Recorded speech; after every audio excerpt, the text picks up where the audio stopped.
प्रचोदयात्।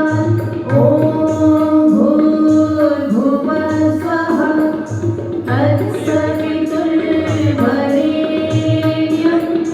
भर्गो देवस्य धीमहि धियो यो नः प्रचोदयात्।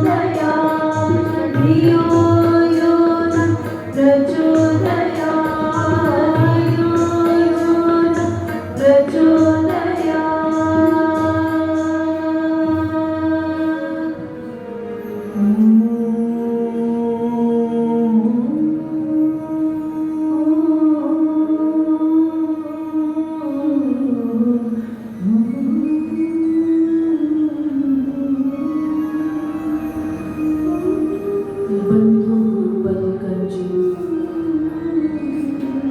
कृपा सिंधु नररूप हरि महामोहतम पुंज जासु वचन रविका।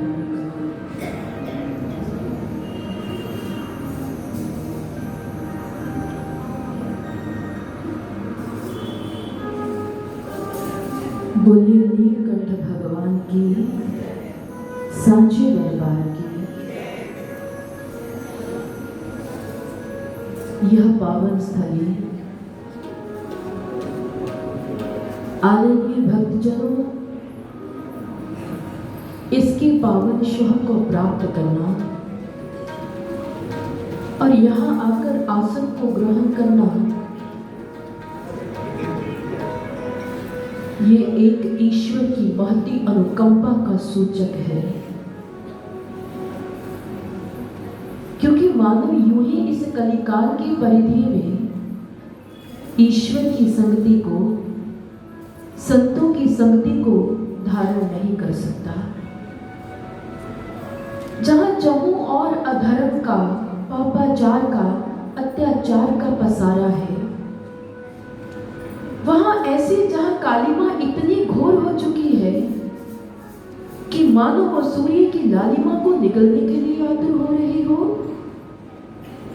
ऐसी परिधि में, ऐसी बेला में ईश्वर ने हमें चुनकर अपनी महिमा सुनाने का स्वर्णिम अवसर प्रदान किया। यह इस बात का द्योतक है कि उस ईश्वर का कृपा हस्त हमारे सर पर है। क्योंकि मानव ने हमेशा ही अपनी बिखरी हुई प्रवृत्तियों के बीच में से ऐसे सूत्रों को पिरोना चाहा, जिन सूत्रों को गांठ बांधकर वो चाहता है कि मुझे ज्ञात हो क्या ईश्वर मेरे ऊपर प्रसन्न है अथवा रुष्ट है। मैं किस प्रकार से, किन कारणों से, किन बातों से इस बात को जीवन में जान पाऊं। मैं इस बात को अच्छे से समझना चाहता हूं कि ईश्वर मेरे जीवन में किस प्रकार से कार्य कर रहा है, ईश्वर किस प्रकार से मेरी जिंदगी पर कृपा लुटा रहा है, वह ईश्वर किस प्रकार से मेरे मन से उठने वाले भावों को अति शीघ्र मेरे निकट आकर कान लगाकर अच्छे से सुन पा रहा है। मुझे कैसे इस बात का ज्ञान होगा, मैं कैसे इस बात का अवलोकन कर पाऊंगा, क्या ईश्वर मेरे निकट है अथवा मुझसे दूर। इस बात का ज्ञान भक्तजनों अपने जीवन में तब आंकना जब जब आपको इस कलिकाल के समय में एक पूर्ण संत सद्गुरु के सानिध्य में बैठकर ईश्वर की महिमा श्रवण करने को मिल जाए, तो समझ लीजिएगा कि ईश्वर आपके अति निकट है। वो आपके अंग संग डोल रहा है। जिस प्रकार से आप क्रियान्वित हो रहे हैं, उसी प्रकार से क्रियान्वित मुद्रा में साथ साथ वो आपकी छवि बनकर जाज्वल्यमान है। केवल मात्र आपके मन के भावों को उसे महसूस करना है। वह ईश्वर जिसके भीतर उसके लिए परम भाव है, जो भावों की गठड़ी बांधकर अपने जीवन को चलाता है, जो अपनी जिंदगी के हर क्रियाकलाप पर अपने प्रभु को अपने समक्ष पाता है, ऐसे भक्त का संग ईश्वर कभी नहीं छोड़ते। और इसीलिए तो आज हमें प्रभु ने अपनी पावन कथा, यह गंगा के जो समान पवित्र है, पावन है, जिसमें गोता लगाकर हम अपने जीवन को कृतार्थ कर सकते हैं, उसने हमें हमारे घर के द्वार तक पहुंचा कर दे दी। कहा जाता है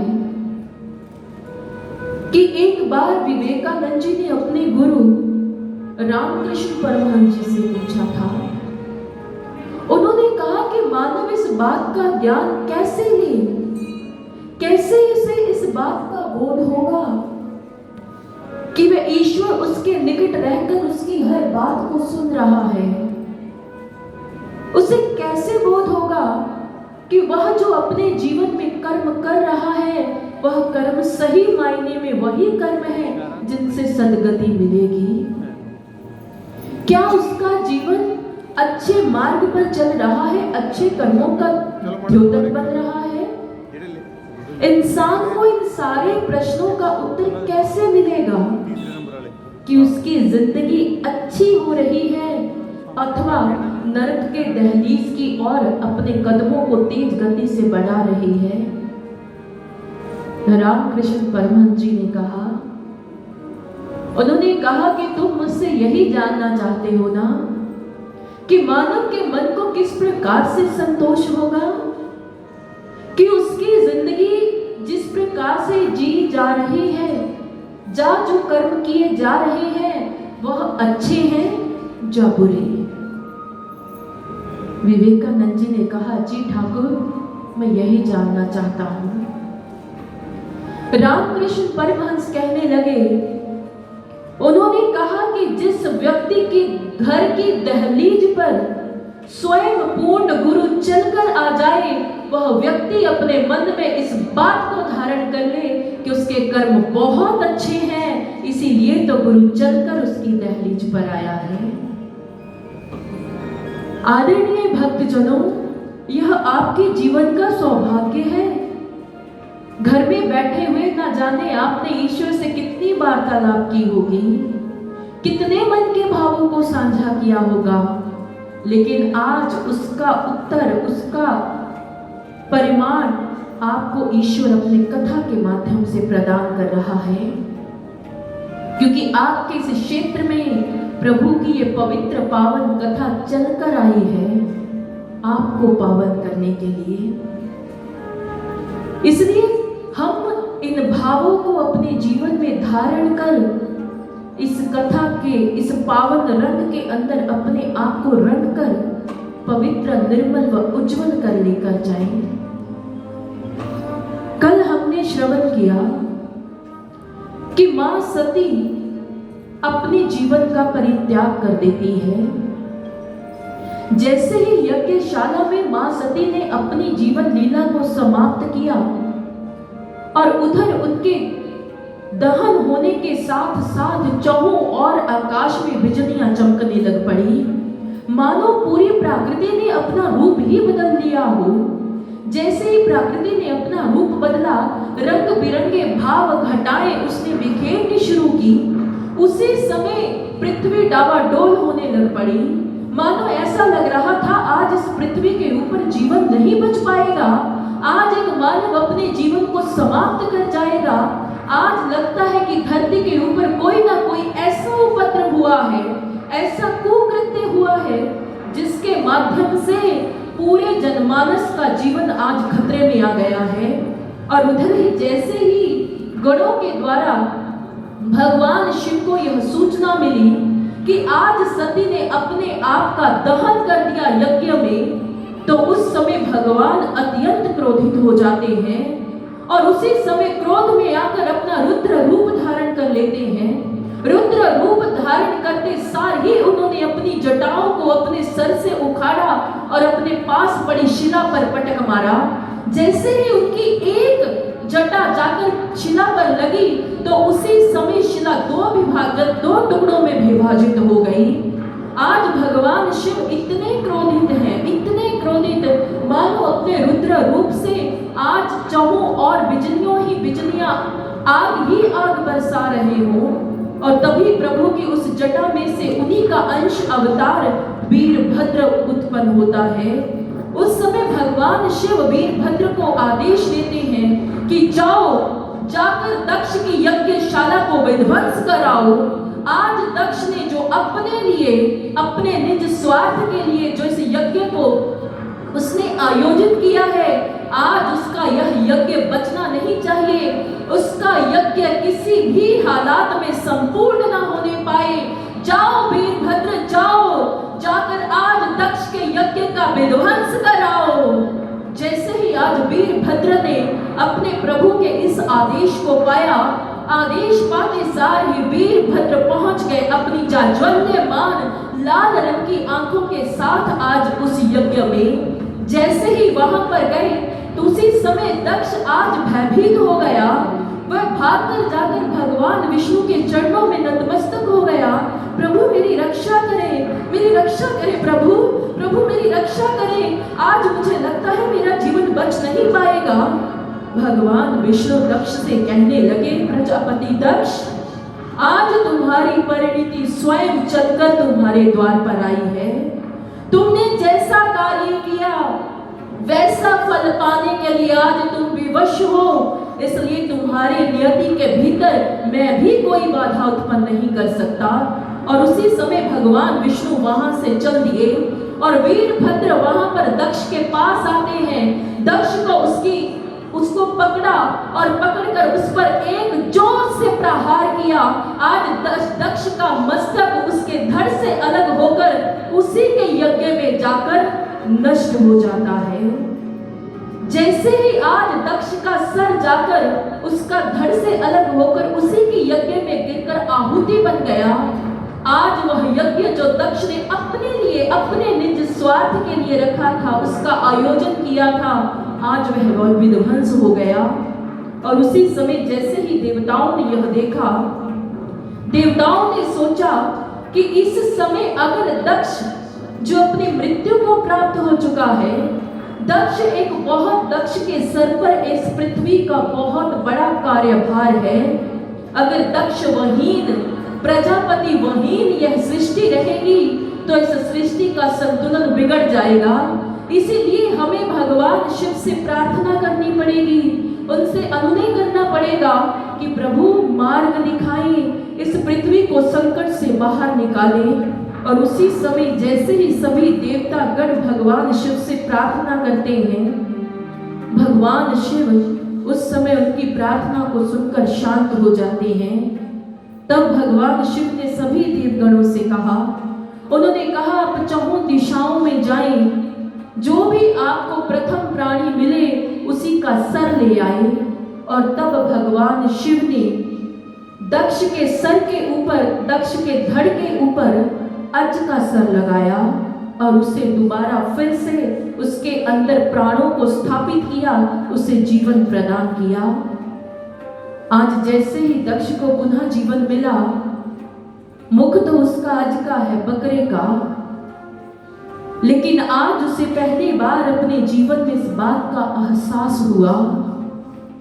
कहने लगा, प्रभु बहुत अच्छा किया आपने कि आपने मुझे एक अज का सर प्रदान किया है, क्योंकि बकरा जो सदैव मैं करता है, अहम में डूबा रहता है, इस संसार को यह सीख मिलनी चाहिए कि जब आप तू को छोड़कर मैं की रट लगाते हो तो उस समय आपके जीवन में कभी भी आप सुख नहीं पाते हो। आपको सदैव दुख का मुख देखना पड़ेगा। इसीलिए जैसा कार्य करेंगे वैसा फल तो आपको भोगना ही पड़ेगा। प्रभु आपने ये मुझे बहुत अच्छी सीख प्रदान की है। उस समय आज दक्ष का जब मन टूटा, उसका अहम टूटा, तो भगवान शिव से कहते हैं, जाइए प्रजापति दक्ष, आप जाकर अपने कार्यभार को संभालें। लेकिन आज मां सती जिनका दहन हो चुका था, भगवान शिव बैरागी होकर वो चले गए एकांतवास में जाकर उन्होंने समाधि ले ली। लेकिन आज यहां पर एक बहुत बड़ा प्रश्न खड़ा हो गया। आज मानव अपने घर की शुद्धि के लिए, अपने गृह कार्यों में मांगलिक कार्य करने के लिए वह अपने घर में यज्ञ का अनुष्ठान करवाता है। लेकिन आज भगवान शिव और मां सती के द्वारा एक यज्ञ का विध्वंस हुआ था। तो तब नारद मुनि जी ने जाकर भगवान विष्णु से पूछा था। कहने लगे, प्रभु, इस दुनिया में समस्त मानव इस बात को भलीभांति जानता है कि यज्ञ पवित्र है और इसकी पवित्रता केवल मात्र परिवार तक ही नहीं सीमित रहती, इसकी पवित्रता संसार को भी लाभ प्रदान करती है। लेकिन प्रभु, आज जो यज्ञ विध्वंस हुआ है इसका जनमानस के ऊपर अच्छा असर नहीं जाएगा। तब भगवान विष्णु ने कहा, नारद जी, यज्ञ विध्वंस होना अच्छी बात नहीं है, लेकिन उस यज्ञ का विध्वंस होना अच्छी बात है जो यज्ञ अपने निजी स्वार्थ के लिए किया जाए। निजी स्वार्थ का तात्पर्य कि जिसमें दक्ष ने उस यज्ञ को करने का उसका भाव ही भगवान शिव को छोटा दिखाना, उनका अपमान करना था और अपने आप को श्रेष्ठ सिद्ध करना उसका एक अंतःकरण का भाव था। उन्होंने कहा, जब कोई ऐसी स्वार्थ सिद्धि के लिए कोई यज्ञ करता है तो उस यज्ञ का विध्वंस होना ही सही है। लेकिन वह यज्ञ जो परमार्थ के लिए, परिवार के लिए, समाज के लिए मंगल कामना कर एक मांगलिक रूप में किया जाता है, उन्होंने कहा वह यज्ञ सदैव सफल होते हैं और सृष्टि पर सदैव यज्ञ होंगे भी और सफल भी होंगे। आदरणीय भक्तजनों, आज हम अपने घरों में सदैव यज्ञ को करवाना, यज्ञ का अनुष्ठान करवाना बहुत अच्छा मानते हैं। यज्ञ को हम अच्छा क्यों मानते हैं, इसे मांगलिक रूप क्यों दिया गया? क्योंकि जो यज्ञ है, सबसे पहले जो यज्ञ की वेदी बनती है उसके 4 मुख होते हैं। इन 4 मुखों का अर्थ है कि आपको चौहों दिशाओं से ईश्वर की कृपा मिल रही है जिससे आपका जीवन हरा भरा होगा। और दूसरा, उसके अंदर ईश्वर को साक्षी मानकर जो अग्नि प्रज्वलित की जाती है, वह अग्नि साक्षात स्वरूप उस ईश्वर का है जिसके अंदर एक मानव के बुरे कर्म, संस्कार व बुरी वृत्तियों का दहन होता है। तो उन्होंने कहा कि यह अग्नि जिसको देखकर, जिसको साक्षी मानकर आप उस यज्ञ को करवाते हो, वह अग्नि आपके भीतर भी एक ऐसी ही अग्नि को पैदा करती है जिसके अंदर आप शुभ संकल्प लेते हो कि हम अपनी गृहस्थी को निभाते हुए कोई भी ऐसा कार्य नहीं करेंगे जिससे हमारे परिवार को या हमें किसी भी प्रकार का कोई बुरा दंड भोगना पड़े। और फिर हम उसके बीच में समिधा डालते हैं, आम की लकड़ी उसके बीच में जलाई जाती है। आदरणीय भक्तजनों, आप जानते हैं, अगर घर में कहीं और धुआं हो जाए तो हम लोग अपने घरों में एग्जॉस्ट फैन चलाकर, खिड़कियां दरवाजे खोलकर उस धुएं को बाहर निकालते हैं कि वह धुआं हमारे घर के लिए और हमारी सेहत के लिए अच्छा नहीं है। हम चाहते हैं कि ये तुरंत हमारे घर से बाहर निकल जाए। लेकिन जो यज्ञ का धुआं होता है, वह धुआं इतना पवित्र व पाक होता है, कहा जाता है कि यज्ञ जब भी करो तो घर के भीतर करो, ताकि उसका जो धुआं है वो आपके पूरे घर के एक एक कोने तक पहुंच जाए, घर की एक एक दीवार उसको धुएं की शोह को प्राप्त कर ले। लेकिन कारण क्या है कि धुआं आपके घर के एक एक कोने तक पहुंच जाए? क्योंकि जो समिधा आप उसके बीच डालकर स्वाहा करते हैं, जिस समिधा को आप उस यज्ञ में डालते हैं वह समिधा ऐसी समिधा है जिस समिधा का उठने वाला धुआं इस पूरे वातावरण में, इस हवा के अंदर में जो कीटाणु हैं, जिन कीटाणुओं को आप अपनी सांस के माध्यम से अंदर लेकर जाते हैं, और वह कीटाणु ऐसे जहरीले कीटाणु हैं जो आपके शरीर में रोग उत्पन्न करते हैं। और इसलिए वो धुआं जो है, ये यज्ञ का धुआं है, वह ऐसा है जो शुद्ध है, जो कीटाणु रहित है, और वह आपके स्वास्थ्य को और अच्छा स्वस्थ करता है, आपको आरोग्यता प्रदान करता है। एक बार परम श्रद्धेय सर्वश्री आशुतोष महाराज जी की शरणागत एक व्यक्ति आया। महाराज श्री से आकर उस व्यक्ति ने कहा, कहने लगा, महाराज श्री, मैं अपनी आंखों की समस्या से बहुत ज्यादा पीड़ित हूँ, मुझे आंखों की बहुत ज्यादा समस्या है। मैंने ना जाने कितने डॉक्टर्स को चेक करवा लिया, महंगे से महंगा इलाज करवा लिया, मैंने हर प्रकार के डॉक्टर की सलाह अनुसार आंखों में दवाई डाल ली, लेकिन मैं अपनी आंखों की पीड़ा से मुक्त नहीं हो पाया। तो उस समय सर्वश्री आशुतोष महाराज जी ने कहा, उन्होंने कहा, क्या तुम कभी यज्ञ में बैठे हो? उन्होंने कहा, नहीं महाराज श्री, मैं यज्ञ में तो कभी नहीं बैठा। गुरु महाराज जी ने कहा, क्योंकि दिव्य ज्योति जागृति संस्था में नियमित यज्ञ होते हैं, हवन होता है। महाराज श्री ने कहा कि आप नियमित 1 महीना आप यज्ञ में जाएं, उसमें सम्मिलित हो, और यज्ञ से उठने वाले धुएं के पास जाकर बैठें। जब आपकी आंखों को यज्ञ के पवित्र धुएं का स्पर्श मिलेगा तो उस समय आपकी आंखों की समस्या जो है वो समाप्त हो जाएगी, आप उससे निजात पा लेंगे। और भक्तजनों, हुआ भी ऐसा ही कि महीना समाप्त होने से पहले पहले वह व्यक्ति अपनी आंखों के रोग से निजात पा गए, उनकी आंखें बिल्कुल स्वस्थ हो गई।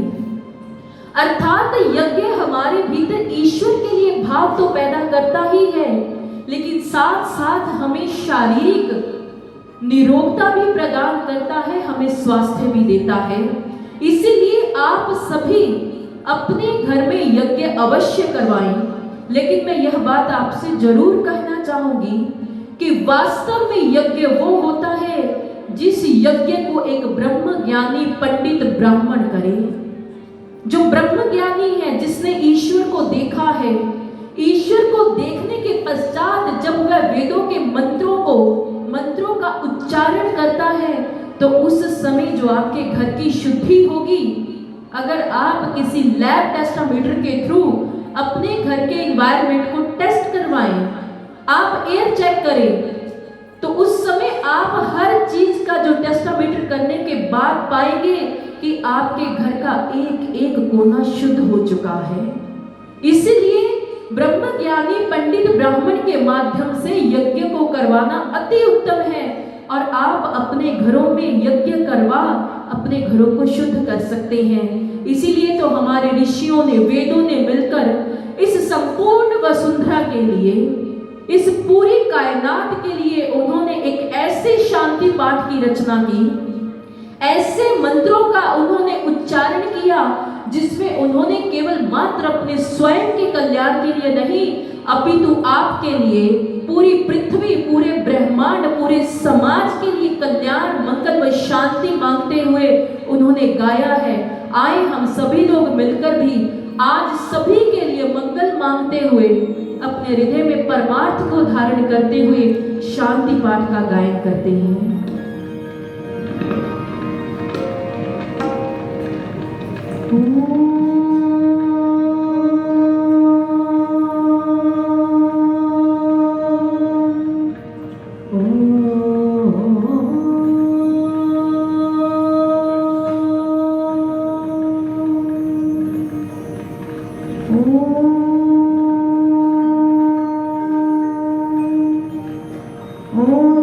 ध्यान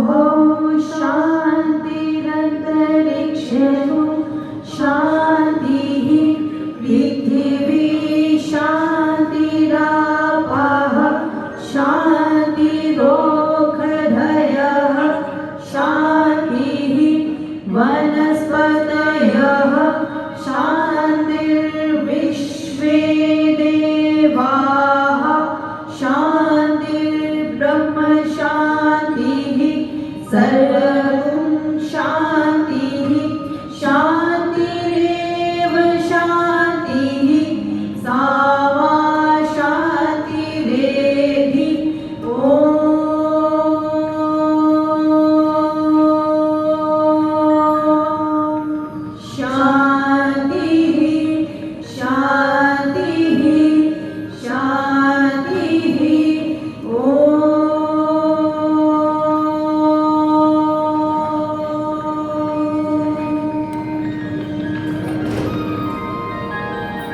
आज हमारे मनुष्यों ने समस्त पृथ्वी के लिए, समस्त मानव के लिए मंगल कामना को धारण कर यह शांति पाठ का उच्चारण किया, क्योंकि यह धरा अगर हम चाहते हैं कि सुखी रहे तो उसके लिए इस धरा पर प्रभु के पावन कथा को, प्रभु की पावन कथा का जो रस है उसे बहाना ही पड़ेगा।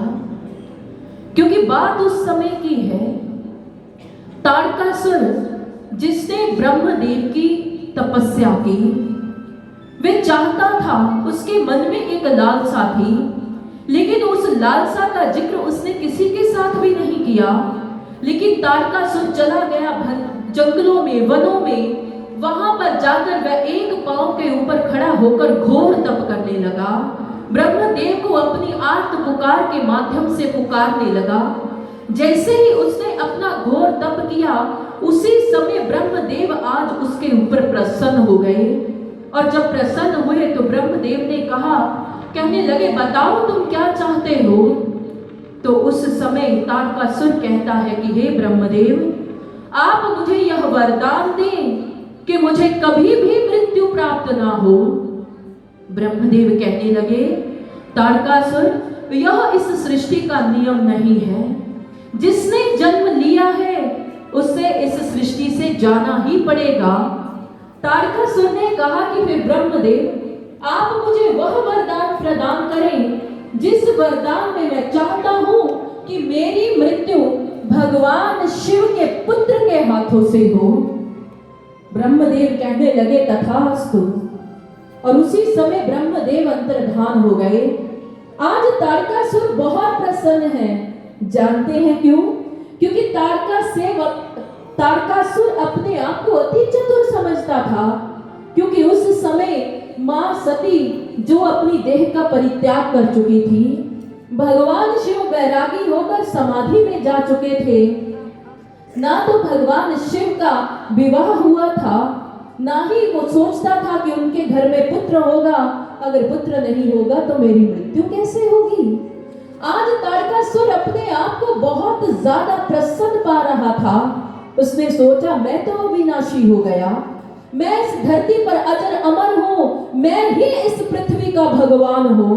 और उसी समय उसने अहम के मद में चूर होकर आज इस पृथ्वी के ऊपर ऐसा उपद्रव करना शुरू कर दिया। उसने मानव को त्राही त्राही कर दिया। आज उसने चाहों और ऐसा अपने आतंक का पसारा फैलाया कि मानवता त्राही त्राही करती हुई उस ईश्वर के आगे करबद्ध होकर प्रार्थनाएं करने लग पड़ी। लेकिन आज ताड़कासुर उसका अहम रुकने का नाम नहीं ले पा रहा था। ताड़कासुर सोच रहा था कि इस सृष्टि का भगवान तो मैं ही हूँ, क्योंकि मैं मर नहीं सकता, मुझे मृत्यु नहीं मिल सकती। और उस समय ताड़कासुर जो ऋषि मुनि संत प्रभु के यज्ञ को करते, ताड़कासुर जाकर उनके यज्ञ को विध्वंस कर देता। आज उसने पूरी पृथ्वी पर ऐसा हाहाकार मचा दिया था कि मानवता त्राही त्राही कर उठी थी। जैसे ही देवगणों ने देखा कि आज ताड़कासुर ने इतना आतंक मचा दिया है कि जिस आतंक से पूरी मानवता भयभीत हो चुकी है, अगर मानवता को इस दुख से, इस भय से कोई बाहर निकाल सकता है तो वे केवल और केवल भगवान विष्णु हैं। और तब सभी देवगण मिलकर भगवान विष्णु के पास जाते हैं कि प्रभु, आप हमें कोई मार्ग बताएं ताकि हम इस पृथ्वी को इस आतंक से, इस भय से मुक्त करा पाएं।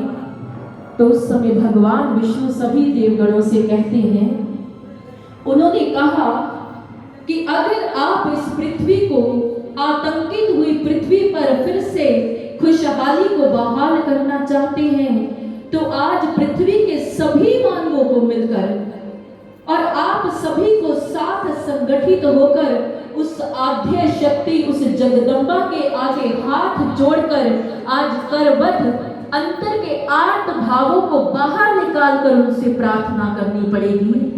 आपके अंदर का जो दुख है, वो दुख आज आपको उस जगदम्बा से कहना पड़ेगा। जब वह आपके इन भावों को सुनकर आप पर पिघलेगी, तभी आपको अपनी समस्याओं का कोई ना कोई हल मिलेगा। भक्तजनों, जानते हैं आज भगवान विष्णु ने यह बात क्यों कही कि आपके दुखों का हरण करने का सामर्थ्य केवल मात्र जग जननी मां जगदम्बा में है? क्योंकि प्रभु इस बात को जानते हैं कि मां ममतत्व से भरी रहती है। मां कभी भी अपनी संतान को दुखी व परेशान नहीं देख सकती। जब किसी माता का बालक उसके पास आकर रोता है ना, तो सबसे पहले मां का दिल पसीजता है।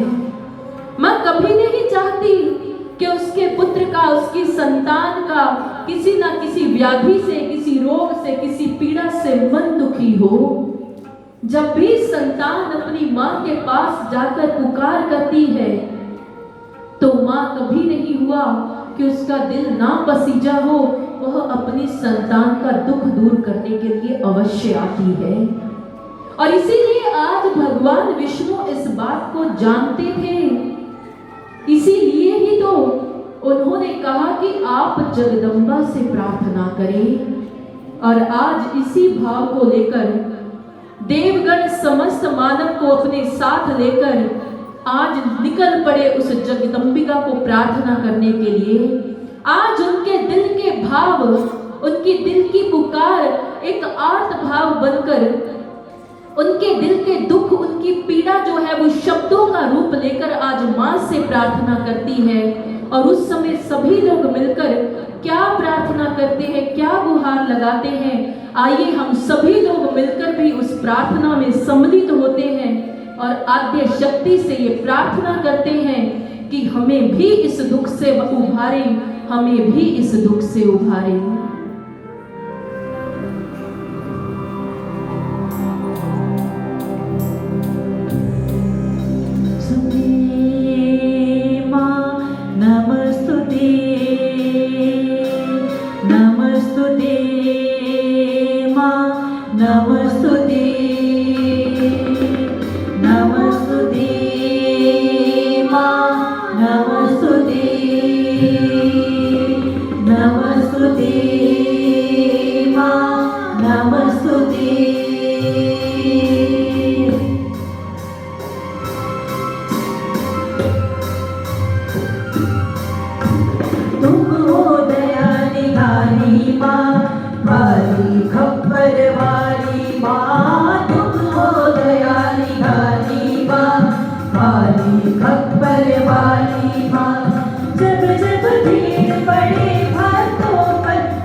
भोले प्रभात की तुम हो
आज सभी देवगणों ब्राह्मणों ने मिलकर जब उस आद्य शक्ति के चरणों में प्रार्थना की, तो उसी समय उनकी आर्त पुकार को सुनकर आकाश के अंदर भारी गर्जना होती है। जैसे ही उस गर्जना को आज आद्य शक्ति ने अपने भावों को प्रस्फुटित करने के लिए कहा, तो उसी समय उस गर्जना के बीच में से एक आकाशवाणी होती है। उस समय उस आकाशवाणी ने कहा, हे देवगणों, हे ऋषियों, मैं आप सभी के दुख से भली भांति परिचित हूँ। इस बात का मैं अनुभव कर सकती हूँ कि आज आप कितनी पीड़ा को सह रहे हैं, लेकिन आप सभी की पुकार को सुनकर मैं इस धरती के ऊपर अति शीघ्र जन्म लेने वाली हूँ। मैं महाराज हिमवान और उनकी पत्नी मैना के गर्भ से मैं जन्म लूंगी। मैं अति शीघ्र आपकी पीड़ा का हरण करूंगी। मैं अति शीघ्र आपकी पीड़ा का हरण करूंगी। जैसे ही वह आकाशवाणी समाप्त हुई, उसी समय आज देवता, ऋषि, मुनि, गंधर्व अत्यंत प्रसन्न हो जाते हैं। उन्होंने कहा कि उस मां ने हमारी प्रार्थना को सुन लिया। आज वह हमारे भावों को सुनकर हमारे लिए इस धरती पर अवतार लेके आने वाली है, क्योंकि आज उस आकाशवाणी के माध्यम से मां ने कहा कि मैं महाराज हिमवान और महारानी मैना की पुत्री बनकर इस धरती पर अवतरित होने वाली हूँ। उन्होंने महारानी मैना और महाराज हिमवान का नाम ही क्यों लिया? क्योंकि उनके घर में जन्म लेने के पीछे एक कारण था। क्योंकि जो महाराज दक्ष थे, प्रजापति दक्ष थे, प्रजापति दक्ष की जो दूसरी पत्नी थी, उनकी जो दूसरी पत्नी थी, उनकी 7 कन्याएं थी। उन 7 कन्याओं में से उनकी एक कन्या थी जिसका नाम स्वधा था।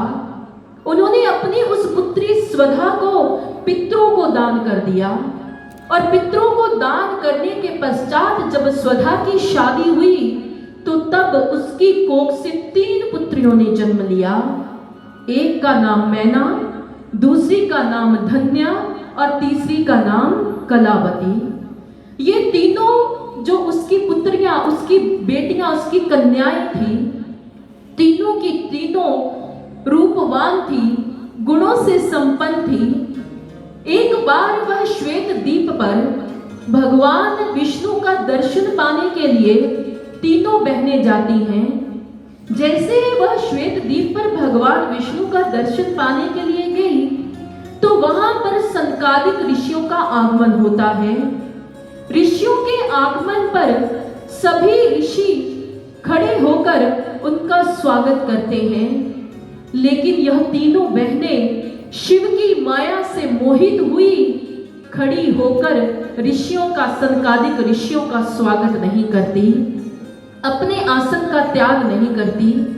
जैसे ही सनकादिक ऋषियों ने देखा कि आज ये इस बात से अवगत ही नहीं है कि इनके पास कौन आया है, तो उस समय सप्त ऋषि इन तीनों कन्याओं को श्राप देते हैं। उन्होंने कहा कि आपने हमारा अनादर किया है, इसीलिए आप स्वर्ग लोक से दूर चली जाएं। जैसे ही तीनों बहनों ने आज सनकादिक ऋषियों के इस श्राप को सुना, तो उसी समय हाथ जोड़कर करुण कुरंदन करने लगी। उन्होंने कहा, महात्मन, हम शिव की माया से मोहित हुई, आज आपके आने का भान नहीं पा पाई, इसीलिए आपके स्वागत में हम खड़ी नहीं हो पाई। कृपा कर आपने हमें जो श्राप दिया है, उस श्राप से मुक्ति का हमें कोई मार्ग दिखाएं। कृपा कर हमारा मार्ग प्रशस्त करें। इसमें हमारा दोष नहीं है कि आपके आने का भान हमें नहीं हुआ, हम तो शिव पर ही मोहित हुई पड़ी थी, इसीलिए हमें इस बात का ज्ञान नहीं हुआ। जैसे ही सनकादिक ऋषियों ने आज तीनों बहनों की उस पुकार को सुना, तो उस समय वह उन्हें मार्ग सुझाते हैं। उन्होंने कहा कि आप तीनों बहनें मिलकर भगवान शिव की आराधना करें, उनका तप करें। जब आप उनका तप करेंगे, उस समय आपको एक एक युग में उस आद्य शक्ति को अपने पुत्री के रूप मांगना है। उन्होंने जो बड़ी कन्या थी मैना, उन्होंने कहा, कहते कि आप महाराज हिमवान की जब पत्नी बनेंगी तो उस समय आपकी कोख से मां पार्वती जन्म लेगी। जब पार्वती का विवाह आप भगवान शिव से करेंगी तो तब जाकर आप इस श्राप से मुक्त हो पाएंगी और उस समय आपको दोबारा फिर से आपको स्वर्ग लोक मिल जाएगा। और उधर जो धन्या थी, धन्या से कहते हैं, उन्होंने कहा कि त्रेता युग में आप राज ऋषि महाराज जनक की पत्नी बनकर आएंगी और उस समय आप तप करके आप लक्ष्मी जब सीता रूप में धरती पर अवतरित होगी तो आपको उनकी माता बनने का सौभाग्य मिलेगा। जब आप लक्ष्मी जो सीता बनाएंगी, आप सीता का वर्ण श्री राम के साथ, सीता को श्री राम के साथ वर देंगे तो उस समय आप इस श्राप से मुक्त होकर स्वर्ग लोक की अधिकारी बनेंगी। और उन्होंने तीसरी कन्या कलावती से कहा, उन्होंने कहा कि द्वापर के समय वृषभान जी की पत्नी बनकर आप आएंगी और आप तप में जब लक्ष्मी जी इस धरती पर राधा का अवतार लेंगी, आपको श्री राधा जी की मां बनने का सौभाग्य मिलेगा और राधा जी श्री कृष्ण जी की प्रिया होगी, इसीलिए आप इस श्राप से मुक्त होगी। आप भी उनके साथ गोलोक में भ्रमण कर पाएंगी, आप गोलोक जा पाएंगी। आज इसी कारण से आज मां ने ये घोषणा की कि मैं महाराज हिमवान और रानी मैना के गर्भ में, उनके घर में आज मैं जन्म लूंगी। और उधर आज प्रभु ने, भगवान विष्णु ने महाराज हिमवान और रानी मैना को उनके दिव्य स्वप्न में आकर उनको यह आदेश दिया कि आप तप करें और तप करने के पश्चात आप यह वर मांगे कि वह आद्य शक्ति आपके घर में पुत्री स्वरूप में आए, आपको उनके माता पिता होने का यश मिले। तो उस समय इस आदेश को पाकर महाराज हिमवान और रानी मैना जंगलों में चले गए। वहां पर जाकर उन्होंने घोर तप किया।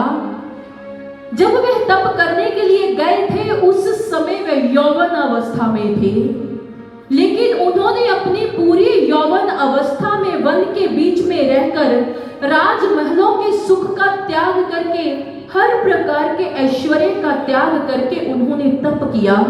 और तप करने के पश्चात जब प्रभु उन पर प्रसन्न हुए तो उस समय उनको वर मिला कि वह आद्य शक्ति, वह जगदम्बा आपके घर में पुत्री बनकर जन्म लेगी, समय आने पर वह आपके घर में अवतरित होगी। और उस समय महाराज और रानी प्रसन्नता से अपने नगर में वापिस आ गए। जैसे ही वापिस आए समय बीतता गया और बीतते समय के साथ रानी मैना सगर्भा हुई। वह आद्य शक्ति जगदम्बिका आज रानी मैना के गर्भ में आ विराजी। जैसे ही उनके गर्भ में आ विराजी तो उस समय मानो प्रकृति ने तो आज अपना रूप ही बदल लिया हो। प्रकृति आज इतनी चहलकदमी कर रही थी, आज ठंडी ठंडी हवा बहनी शुरू हो गई, मानो वह नदियां जो बहना भूल चुकी थी, अरे उन नदियों ने तो कल कल करके अपनी धारा को प्रवाहित करना शुरू कर दिया। वो मयूर जिन्होंने कभी सोचा नहीं था कि इतने आतंक में कभी हम दोबारा भी नाच पाएंगे, आज माँ के इस धरती पर आगमन की खुशी के मौके पर मयूर ने रात्रि के समय में ही नाचना प्रारंभ कर दिया। आज पूरी प्रकृति बहुत प्रसन्न है, क्योंकि कहते हैं ना, भले ही मानव को इस बात का ज्ञान ना हो, लेकिन वह ईश्वरीय शक्ति जब धरती पर अवतार लेने के लिए तैयार होती है, माँ के गर्भ में आती है, यह प्रकृति को इस बात का भान हो जाता है। प्रकृति इस बात से झूमने लग पड़ती है, क्योंकि जब भी इस धरती पर पाप बढ़ा, जब भी इस धरती पर अत्याचार हुआ, अत्याचार को समाप्त करने के लिए सदैव से यही विधान रहा है कि वह शक्ति, वह परमात्मा, वह जगदम्बिका इस धरती पर अवतार लेती है। जब भी इस धरती पर पाप बढ़ता है और इस पाप को समाप्त करने के लिए वह ईश्वर अवतार लेते ही लेते हैं। क्योंकि वह ईश्वर अवतार क्यों लेता है इस धरती पर? आप सोचें कि हम अपने घर में बैठकर उस ईश्वर को याद क्यों नहीं कर सकते? उस ईश्वर को याद आप घर में बैठकर कर सकते हैं, लेकिन आप घर में बैठकर अपने आप उस ईश्वर का दर्शन नहीं कर सकते। क्योंकि दर्शन करने के लिए आपको एक वैसा ही माध्यम चाहिए जिस प्रकार से आज तक आपने सुना कि जिसने ईश्वर को प्रसन्न किया तो उस समय उनको किसी ने मार्ग दिखाया था। इसी ही भांति जब धरती पर अत्याचार बढ़ता है, मानव अपने रास्ते को भूल जाता है, तो उस समय वह ईश्वर इस धरती पर अवतार धारण करता है। इसीलिए तो हमारे ग्रंथों ने, हमारे संतों ने ये बुलंद उद्घोष किए हैं। उन्होंने कहा जब भी इस धरती पर पाप बढ़ेगा, जब भी इस धरती पर उपद्रव होगा, जब साधु पुरुष अपने यज्ञ का विध्वंस पाएंगे, जब मानव समाज व्यथित हो जाएगा, उस समय मानवता को फिर से शांति प्रदान करने के लिए और इस धरती पर ईश्वर के नाम की गंगा को बहाल करने के लिए वह ईश्वर मानव रूप में इस धरती पर अवतार लेगा। इसीलिए तो हमारे संतों ने कहा, कलिमलि ग्रसे धर्म सब लुप्त भये सदग्रंथ, नब्बे निजमति कल्पी कर प्रकट कीन बहु पंथ, वर्ण धर्म नहीं आश्रमचारी, श्रुति विरोध रत सब नर नारी, द्वेश्रुति बेचक भू प्रजासन, को नहीं मान निगम अनुशासन, यदा यदा ही धर्मस्य गलानेर्भवति भारतः, अप्युत्थानम् अधर्मस्य तदात्मानं श्रियाम्यहम्, प्रत्रणाय साधूनां विनाशाय च दुष्कृतां, धर्म संस्थापनार्थाय संभवामि युगे युगे, अजो अपि सत्य आत्मा भूतानामि ईश्वरोऽपि सत्, प्राकृतं स्वाधिष्ठाय संभवामात्ममायया संभवामात्ममायया।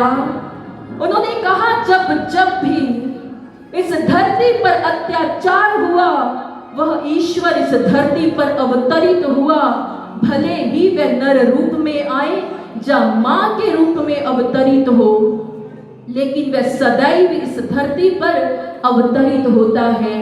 और आज इसी भाव को समेटकर आज वह जगदम्बा मां मैना के अंक में आ विराजी है और उधर आज मां के जन्म की बेला आ चुकी है। जैसे ही मां के जन्म की बेला पास आई तो मानो पृथ्वी ने अपना रंग बदलना ही शुरू कर दिया। जो फूल कभी अपने रंगों के माध्यम से खुशबू नहीं बिखेर पाए थे, आज उन फूलों ने अपनी खुशबू को फैलाना शुरू कर दिया। आज ऐसी हवा चलनी शुरू हुई, मानो जो संतप्त हृदय थे उनको शांति मिलनी प्रारंभ हो गई। कोयलों ने अपनी मधुर आवाज में संगीत गाना शुरू कर दिया, मयूर ने अपना नाच, अपना नृत्य शुरू कर दिया और उधर माँ भगवती ने अपनी योग माया से ऐसी माया को रचा कि उसको रचने के पश्चात अर्धरात्रि में, बसंत ऋतु में वे माँ मैना के अंक में आ विराजी। जैसे ही अंक में आ विराजी, माँ ने देखा अरे मेरा जन्म हो गया, लेकिन यहाँ पर हिमाचल नगर में तो किसी को पता ही नहीं चला कि मैं जन्म ले चुकी हूँ। माँ ने देखा अरे रात्रि का समय है, इस रात्रि के समय में प्रकृति को तो पता चल गया, लेकिन मेरे भक्तजन, मेरे परिवारजन किसी को नहीं पता चला। तो उसी समय माँ ने सोचा, समझ गई संसार को अभी तक क्यों नहीं पता चला कि मेरा जन्म हो गया, क्योंकि मैंने बालक के भांति अभी रोना नहीं प्रारंभ किया। तो उसी समय माँ ने अपनी उस विशाल लीला को समेटते हुए एक नन्ही सी बालिका का रूप धारण किया। तो उसी समय माँ ने एक बच्चे की भांति, एक बालिका की भांति जोर जोर से रोना शुरू कर दिया। जैसे ही माँ ने रोना शुरू किया, ऊंची आवाज में रोते जा रही हैं। जैसे ही उनके रोने की आवाज वहां खड़ी दास दासियों ने देखा, अरे अरे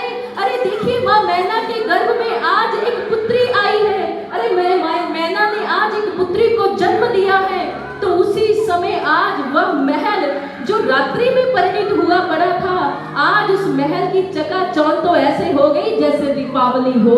उसी समय चहुं ओर खुशियों का वातावरण हो गया, चहुं ओर आज हर्षो उल्लास है। और उस हर्षो उल्लास के साथ एक सखी ने कहा, अरे महाराज हिमवान को तो जाके कोई बताओ कि उनके घर में पुत्री ने जन्म लिया है।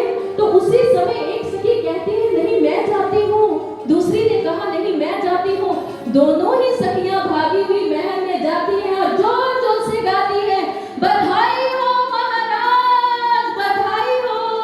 अरे आपके घर में एक पुत्री ने जन्म लिया है, आपके घर में एक लक्ष्मी आई है, आपका तो सौभाग्य उचित हो गया, आप धन्य हो गए महाराज, बधाई हो।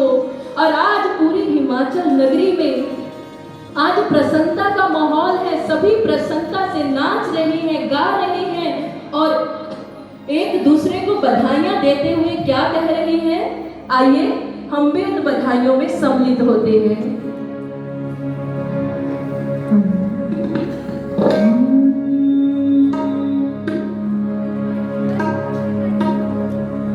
बाजे बाजे